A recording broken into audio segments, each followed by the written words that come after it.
আসসালামু আলাইকুম, সবাই কেমন আছেন? আশা করি ভালো আছেন, ভালো থাকেন, সুখী থাকেন এই কামনাই করি। সবাইকে নবীনগর শ্রীগৌর কবুতর বাজারে স্বাগতম ও অভিনন্দন। প্রতি শনিবার সকাল 9টা থেকে বাজার বসে এবং দুপুর 2টা পর্যন্ত জমজমাট থাকে। এখানে সব কবুতর প্রেমী ভাইয়েরা এই শ্রীগৌর বাজারে এসেছে কবুতর ক্রয় বিক্রয় করার জন্য।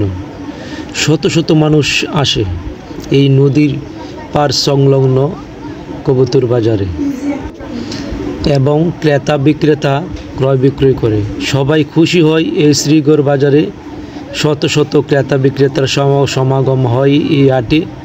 শত টাকা থেকে শুরু করে কয়েক হাজার টাকার দেশি বিদেশি কবুতর বেচা কিনা হয়। কেউ শখের বসে কবুতর পালন করেন, আবার কেউ ব্যবসার লাভের আশায় কবুতর লালন পালন করেন। বিভিন্ন প্রজাতির কবুতর দেখা যায় এই বাজারে।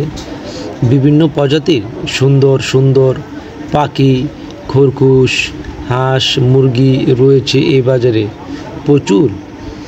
প্রচুর পরিমাণের হাঁস, মুরগি, কবুতর, পাখি আমরা দেখতে পাই এবং দেখতে পাচ্ছি। শত শত ক্রেতা বিক্রেতা এই নদীর পার সংলগ্ন নবীনগর ঐতিহ্যবাহী শ্রীগৌর বাজারে আসে ক্রয় বিক্রয় করার জন্য। এখানে ক্রয় বিক্রয় করে ক্রেতা বিক্রেতারা সবাই খুশি হয়, সবারই মনে একটা আনন্দ জাগে। এই শ্রীগৌর বাজারে বেশিরভাগই মানুষ নৌপথে এবং সড়ক পথে আসা যাওয়া করে এই বাজারে।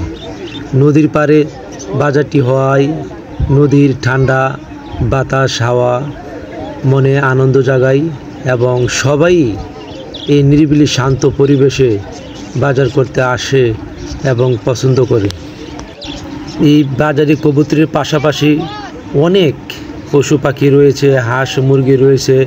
আর সবগুলি আমরা দেখতে পাচ্ছি দেশি হাঁস মুরগি। প্রচুর পরিমাণের হাঁস মুরগি দেখা যাচ্ছে বাজারে। আজকের বাজারে তেমন একটা বেচা কিনা এখনও লক্ষ্য করতে পারিনি, দেখতে পাইনি। বাজারে মাত্র বসা শুরু হয়েছে। দুপুর 2টা পর্যন্ত এই বাজার জমজমাট থাকে। আমার কথাবার্তা